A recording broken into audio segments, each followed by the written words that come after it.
Hello, my name is Thomas and welcome to my 100th episode of British Culture Albion Never Dies.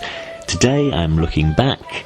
I'm asking what have I learned in my 100 episodes, and I'm looking at where next for this podcast. We're talking about my own experience and what led me to do this podcast. Again, just focusing on, say, 3 lessons that I've learned. I'll be looking at those episodes, the 1 to 100. Let's see if I can do it in, say, 5 minutes as a recap, maybe 10. And as I say, I'll be giving a bit of an insight into what's coming up next. So first up, T is for Thomas. In the Alphabet of Britishness, well, I'm skipping S for now, going straight into T, which is me, Thomas Felix Crichton. Hello. So, how did I get into all this kind of thing? Well, I got into it when I was in China. In China, the main social media app method of paying for things at stores, buying train tickets and doing just about anything is Weixin, or WeChat. That is the social media that's all-encompassing. It's Facebook, it's WhatsApp, it's everything, well, really all the apps on your phone, and any app that it doesn't do is done by a mini-program within the app. So I ended up starting a blog on Weixin called Thomas FC. Thomas, or sort of the Chinese version of my name. And I did that, well, as an academic. I was working in China, first teaching English as a foreign language to adults, then kind of more moving on to business studies, moving around China to teach these things for the Swedish education company, Education First, before moving into management and managing a language centre there and training up all the other managers and, well, move very much more into the management, but I like to keep in touch with students, if I could, our adult students, and one way to reach them was by doing these WeChat accounts. I became quite keen on doing that, and I ended up being kind of the company expert on how to use social media for good, and that led me on to setting up a Weixin group for teachers during lockdown. So that really started, as I say, first of all reaching out to our adult students, and then reaching out to our, well, adult employees, and eventually kind of led into me starting up an Instagram, a podcast. So yeah, I'll just stay on that. The Weixin account, established 24th of April 2018. My first article, as it was just my name. It wasn't supposed to be a British cultural one. First one, April 24th 2018, was Royal Wedding, William and Kate. So yeah, our language centre would put on these huge events, 50 to 100 people, 120, maybe more, and we'd theme them as best we can. So we had a massive activity on the royal wedding, just a big party. It was just a really good excuse for a party, and so part of it was supposed to be educational and entertaining. Have to be some drinks, have to be some party games, and has to be a bit of teaching on who is Prince William, who is then Kate Middleton, who are all these different people, and then of course we watched the wedding. So this was all part of the build-up to it. And of course you've got leaflets, you've got, face-to-face promotions, but why not do some electronic promotion? And having gone all to the trouble of setting one up, it was then a question of, how to use it next. So I was scheduled to do a public lecture. As I said, I was working for a Swedish education company. They would sometimes show how clever their company was by sending out their academics to do public lectures, which was great fun. A good 1 hour slot in one of the largest bookstores in the world at one point. So you'd have, say, 100 people. They knew to turn up every week. They'd have their lecture in English, and the Chinese have the reputation of being studious. Well, many are. And as I say, you'd have over 100 people there to come and listen to whatever topic in English by an expert. So naturally I just chose for one of them who created James Bond. I did these lectures many times. So I had a whole rota of topics. But yeah, April 27th, 2018, I put out this thing on my social media to advertise it and gave people kind of like the preview materials. If you're teaching a course at a university, which I was before I went out to China, you give people pre-readings, and this seemed like a more academic way of doing it, and also a bit of advertising too. It turned into a bit of a advertising channel, and then could be a nice conversation starter. As I said, as I move more into management, I was more removed, say, from the front line. But it was nice if I could sit in, say, the lounge of the centre, and then talk to whoever was going past if they knew a little bit about me, because normally they'd have the same standard questions like, who are you? Where are you from? Do you like China? Can you use chopsticks? What do you think of Chinese people? What do you think of Chinese girls, especially? So yeah, just putting this stuff out to talk about my experience. It actually just ended up having real interesting conversations with people beyond just whether you can use chopsticks or not, which is a fairly common question. And as I say, I did more and more articles and travel advice. I did some on Turkish Cyprus, one on Star Wars Day, May 4th. A lot of this influenced by reconnecting with a very old friend called Kane, who, yeah, I'd known years and years and years and years before. We reconnected when we were in China, and he had a really cool account, Kingdom of Culture, still has it, which is all about kind of explaining British culture. So that's fantastic. Yeah, but I ended up doing mine on whatever kind of came my way, whatever was interesting, and a lot of it cycled around whatever the company objectives were for that quarter, to be honest. But as I say, I fed them out in the most interesting way to the readers. And as I say, all of this led to me being the social media expert for the company. And so when lockdown happened after Chinese New Year 2020, I was tasked to create a special book club for teachers in Wuhan, which of course was under the most severe lockdowns, as you may imagine. So we had teachers there who were interested in, say, doing home yoga, but books, these are academics. Books is a pretty common interest for them. So we had, I think it was 150 odd at the time, later grew, but 150 people all in one group. And what to do in this chat group? Well, I'd ask discussion questions, find out what they liked, reach out to particularly active and interesting academics that seemed to me, kind of arrange interviews with them and release them there as an audio file. It wasn't for public consumption, it was for, internal company consumption. Some of them were like writers in their free time, so interview them about writing, get some video content going. It became kind of a hub, and people ended up having their Zoom socials and so on, which I feel the whole Western world now knows all about. Zoom social calls and Zoom quizzes, and quite a lot of people are sick of them, but it was new back then. It was very, very new. Funnily enough, years and years before, all managers for the Swedish company were given Zoom accounts, so we were all excited at this new interesting thing back then. And I happened to be on a nice dinner, a nice team-building dinner, before we went down to have our call. But then we went down and we found that China had blocked Zoom the day that this company was going to have this massive, massive call of all the managers.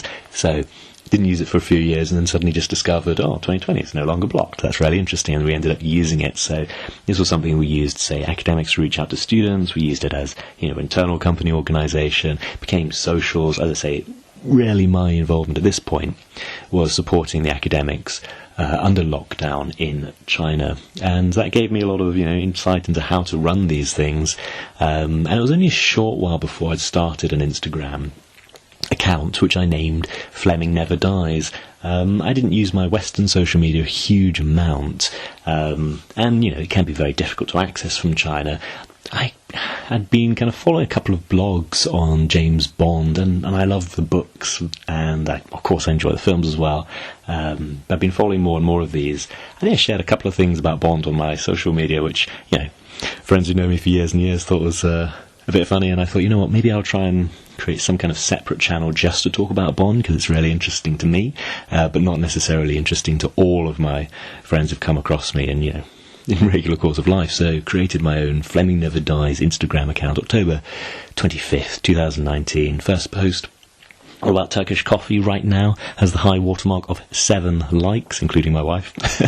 And then I did a video about swimming on a rooftop pool in China, wearing all of our brown swimming shorts that Bond wears. And then I started sharing about Western Sandwich, which is something from the Live and Let Die novel.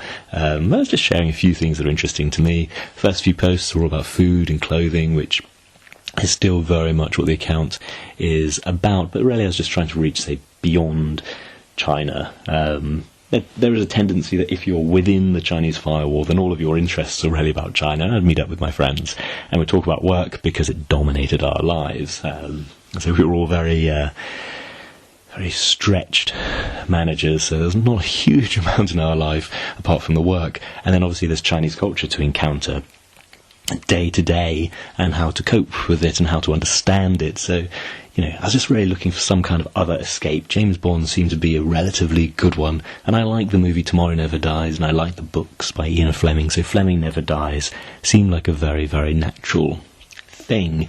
So I ran that. I was running all these Chinese social media accounts. I was interested in podcasts because I've always been a fan of BBC Radio 4. I like their comedies, I like their documentaries. It's speech radio. It's sometimes described, for American audiences as a bit like PBS, except with money. Like the PBS radio, I think. So I've got quite a big collection of audiobooks, books on tapes, BBC radio shows, things like that. I was delighted way back in 2018 to come across From Tailors with Love. In fact, maybe even a little bit before.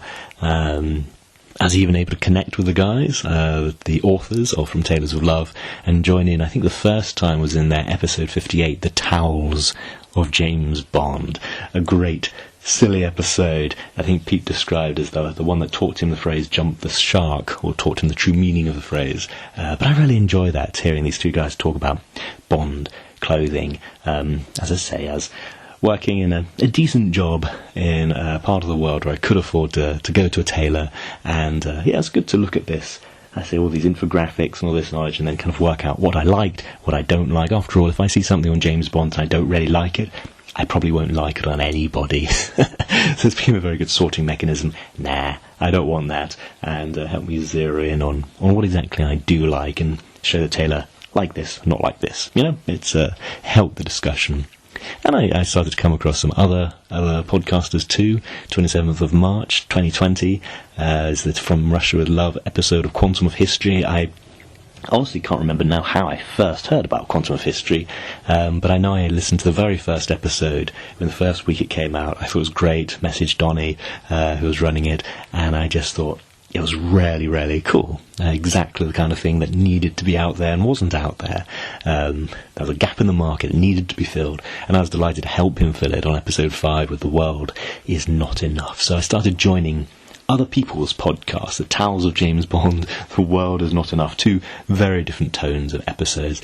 So I was enjoying Fleming Never Dies as an Instagram account. I was enjoying joining podcasts, so why didn't I do a Fleming Never Dies podcast? Why did I switch to Albion Never Dies? Well, Fleming Never Dies was going perfectly well, but it is just focused on Bond, and I have a great many other interests. I wanted to do something on British culture because, as I say, I've lived abroad quite a bit. I was in China. I'd previously worked in Saudi Arabia, Oman. I'd lived for 7 years in Turkish Cyprus.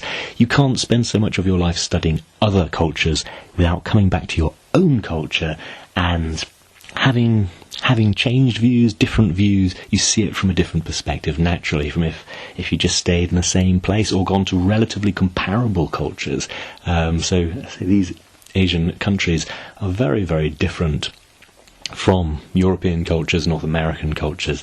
So I really wanted to do that because when I searched for British culture, I didn't find a huge amount in English. I did find a lot of UK versus US material, but I didn't come across a huge amount that was looking at UK on its own terms. And again, the US does not define itself as primarily not another country. The UK does not define itself as primarily not the UK. The UK describes itself as mainly we are us ourselves. So I really wanted to look at what was our culture, and it fit into more what I was doing on my Weixin account, and of course what I talked about with Kane many, many, many times. So I did promise to talk about what have I learned. I think the first thing, I've already mentioned many of the friends that I talk to. What I've learned is that social media needs the social. Of course it is media, and there's lots of people who focus on content creation, and that's fantastic. But for me, it's been very much about the social side. I put out a podcast and I get a reply. Lately I've been mentioning my email address more and more, albionneverdies@gmail.com. It's been there for a while, but I've mentioned it more and more, and I've gotten more and more emails, and I've been responding to them, sometimes asking for people's addresses if they'll give it to me so I can send them a postcard. And of course I've had my newsletter to put out. We've already had the first person win an Albion Never Dies cup, which is on its way to the gentleman who lives in Korea, which is fantastic, an English teacher in Korea, who'll be getting a Union flag mug with A is for Albion on it. I mean, it's great to be reaching out, and also really interesting through the email I come across different people than from on my Instagram. And of course, I share this podcast into Facebook groups. It could be how you discovered this. And for example, I came across a new Facebook group, new to me, all about the history of the British Empire, and shared things there and got really interesting insight into the history of Britain abroad, which, as I say, it was things that I'd never thought of, never talked about with anyone, but they were really interesting ideas and made me look into more and more. So this podcast, it is media, but it's very much social. This has been a wonderful way to connect with people really from all around the world. So, what else have I learned? This is more about me learning about my own projects. What I've learned about British culture is that where you stand depends on where you sit. Where you stand, as in your opinions, and where you sit, your perspectives from around the world. So, for example, if I was in China, the difference between the UK and the US seems very, very slim compared to the difference between China and the two of us. But of course there are differences, and often you'll see Chinese academics do the difference between China and Western countries as if they are all the same, and sometimes as a Brit you're looking at them thinking, actually, we're a bit more like China than the Western countries, and of course they're just looking at China and the USA. And it could be attitudes towards individual freedom or collectivism. It could be about attitudes towards those in power, and power difference just between yourself and your boss. Would you marry somebody that your parents don't want you to marry? Would you marry someone you don't want to marry but your parents do? There's all kinds of interesting questions there, where the UK can sometimes tend more towards China and sometimes tend more towards the USA.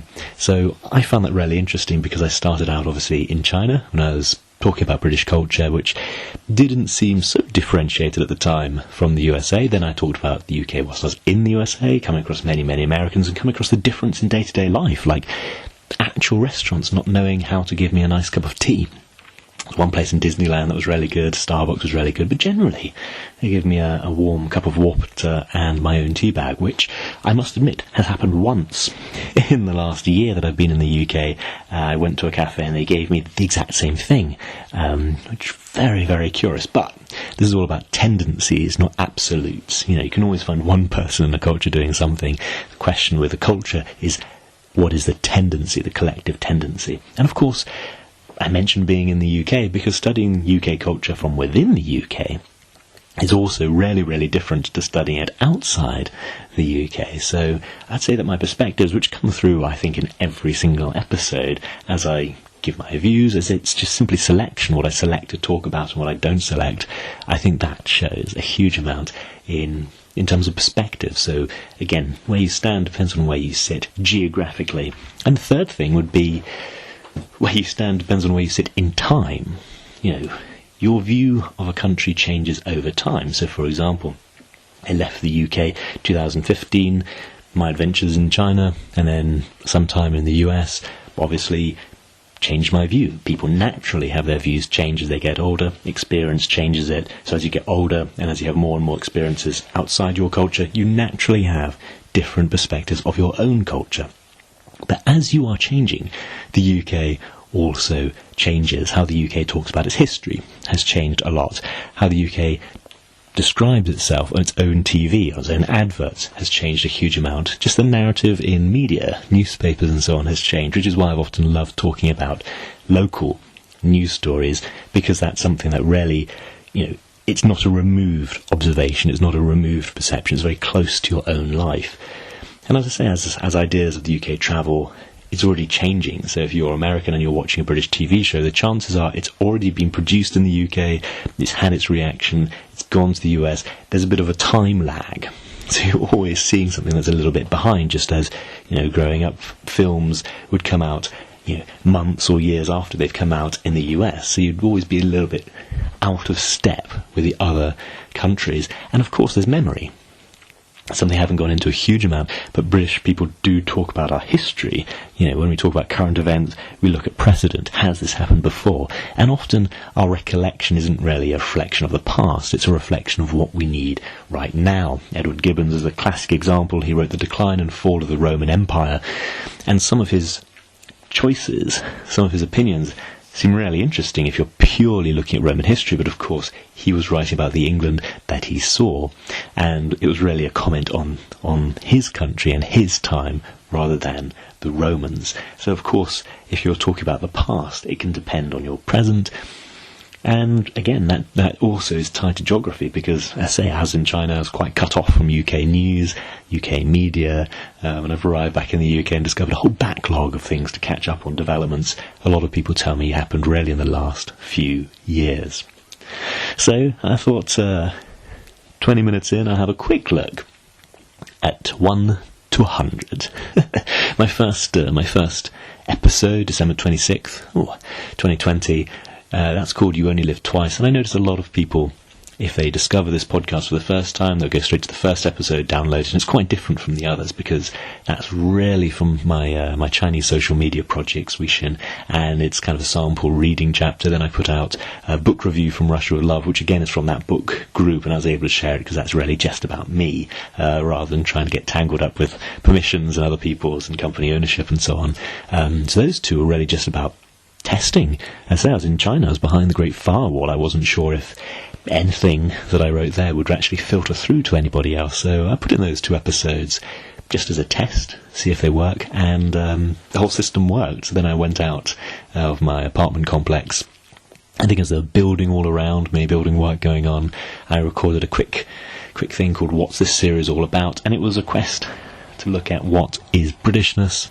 Again, it's not wholly original to me. There was an academic I worked with at the University of Bradford who used to ask international students regularly, what is Britishness, to get their ideas. He found it fascinating as somebody who had not lived abroad so much, but was very well travelled and worked with international students all the time. He was really interested in that wave after wave of students coming in from other countries with very different ideas about the UK, depending on where they came from and the time and the decade and what media they'd watched. So, as I say, those episodes were a very natural progression from my Chinese social media, and then we got right into the first interview with Kane, British culture as seen from Fuzhou, another city in the south of China, many hours away by high-speed train.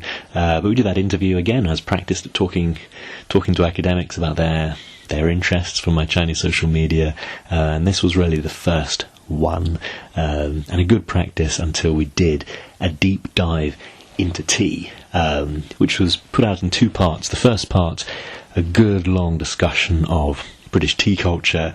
Then we stopped, had a cup of tea, and then carried on recording. So this is not 2 different days of the same setup as when we talked about British tea, Turkish tea, tea in East Asia, and a much wider discussion of tea cultures around the world. So first episodes, 1 to 25, is all about me really branching into Western social media. Then 26 to 50, if I'm doing it by quarters, I start to do 007 as seen from China. Then I'm trying to take some of I think I must have done a public lecture on 007 at some point, so I put that out. I started with an Alphabet of Britishness. Again, wasn't sure what I was going to do with that, but people started giving me suggestions. That whole line, that whole alphabet, was really created by many suggestions and interviews. Again, I mentioned this was a social project, so talking to, say, Donnie Waldron of Quantum of History, or talking to that one Bond guy, Chris Morales, or talking to Jocelyn Sy of Ladies Who Bond. These things, I say, it was a very social process, and I ended up interviewing Mr. Bean, James Bond himself, Joe Darlington, so an author, a Bond fan. These were interviews that I really enjoyed, and the episode of Britishness grew and grew. 51 to 75, herring through the episodes. I say these episodes grew to be mammoth episodes. Very great amount of work went into them, but as I mentioned at the time, I changed country from the USA to the UK as anticipating more of a life in the US than the visa process was able to grant. So I ended up returning to the UK, finding new work, changing country, changing career, changing industry. Well, I'm now in academic publishing. a lot was going on, and there's a housing crisis at the same time, so a lot was going on. I just didn't have time for these huge mammoth episodes. I had to stand back from that project, think about it, but I also wanted to record what it was like being back in Britain after 7 years away. So I did the Back in Britain series, which seems to have gained in popularity. I notice people are looking back to that one more and more. As I say, they are very raw, fresh observations as I arrive in the UK and deal with a country that's changed whilst I've changed. Now, of course, I'm settled in my new home, so the more recent episodes, I've done little projects like James Bond in Istanbul, part 1, 2 and 3. I've covered events. This year we've had 2 monarchs and 3 prime ministers. A bit more history, especially as told through movies. I'll take a popular British movie and look at the real history behind it. A lot of our movies are historically set. And that was a change as I dove more and more and more into history. As I'm not a trained historian, but I've been taking advantage of advice from those who are more trained historians than I am. And I've been looking into stories, especially as I talk to friends like Roland Hume, and again Pete Brooker from Tales of Love, as we look at movies more and more. And as I say, these partnerships, the social side of it, have been really, really important to me. So, where next? And finally, well, I will be looking at the Alphabet of Britishness again. Not every other week. I'll be doing it once a month, 1 letter a month, and more than 1 episode on the topic. Instead of doing one huge long hour and a bit or hour and a half episode, I'll be doing the usual 20-30 minute episodes, taking more and more of the suggestions, going along, because often I put out an episode for a letter and people had been giving me so many cool ideas, and then when it came out people have another one, so I want to schedule it so I've got a bit more time in case people listen to the episode and have a thought and have something they want to tell me. So January will be S, February will be T. Of course, S is for sport, I've already been told that. T is definitely for Thomas, but I'm very, very open to as many suggestions as you can give me. I will also give the people what they want. I have had many people message me asking if I will do James Bond reviews. That was not something I was interested in doing at all. A year or 2 years ago, the media seemed saturated with everybody's review, and I really wanted to build something of myself. But I feel I have put out 100 episodes on Britishness, and so maybe now is the time to talk about what do I think of this. Let's say 5-6 episodes, my favourite Bond film from each actor. I'll be coming at it with my own point of view, which will of course be a British cultural point of view, and what is its significance, in my view, to British culture. So I will be coming out with a few more episodes that are really James Bond focused. As I say, I've had a lot of requests for that, so I will finally give in. And you can also expect a bit more video content sometimes. So yes, the Alphabet of Britishness episodes will go there, specials, deep dives will go on there, and some of those, I say, if you see it's really long, say an hour long, it is simply a placeholder image, maybe something nice that moves so it doesn't ruin your computer screen. You've got a bit of a screensaver there in terms of the pictures I put, but it is just the deep dive episodes so they don't get lost in the sands of time. Put them somewhere nice, and I've already done that a few times, but I will also be doing my own 5-minute guides. So if you see a shorter run time, then it's me talking about a topic that I know I've been sitting on for a long time and really want to put out. I put a huge amount of work into these YouTube videos, and of course I have a job and other things to do, but once it's there, once it's ready, it's there, and people seem to find them in good time. So I will be creating more 5-minute episodes on YouTube. And as I say, the long, deep dives, those will go onto YouTube as well, especially because not everyone listens to podcasts on apps and websites happily. A lot of people do just prefer them to be on YouTube. So, again, that's something I've been requested, therefore I will do it. So, Alphabet of Britishness, coming up in the new year.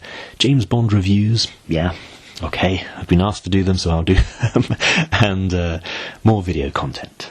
The 3 things that people have asked for, that's what's coming up. What have I learned in my 100 episodes? Give the people what they want, and keep asking questions, keep looking into things, because even once you've learned everything there is to know, well, Britishness has moved on. I was told when I was quite a young fella by my father, you can travel the whole world, you can spend your whole life travelling the world.